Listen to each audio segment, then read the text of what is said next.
Au jeu streamer a-t-il été ce flop tant attendu? Salut les gens d'internet! Ce samedi, on assistait au jeu streamer à la Défense Arena.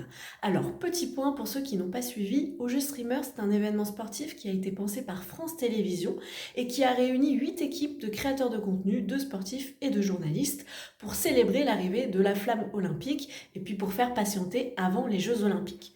Après quelques polémiques, notamment au niveau du casting des créateurs de contenu, l'événement a finalement eu lieu et voici 3 informations à retenir. La première information qui intéresse tout le monde, c'est de savoir si est-ce qu'il y a eu assez de participants, de monde dans les gradins. Effectivement, il n'y a pas eu toutes les places vendues et le public était assez clairsemé, ce qui donne cette impression qu'il n'y a pas eu beaucoup de monde. Il devait y en avoir entre 1000 et 2000 sur les 22 000 places que peut recevoir la Défense Arena.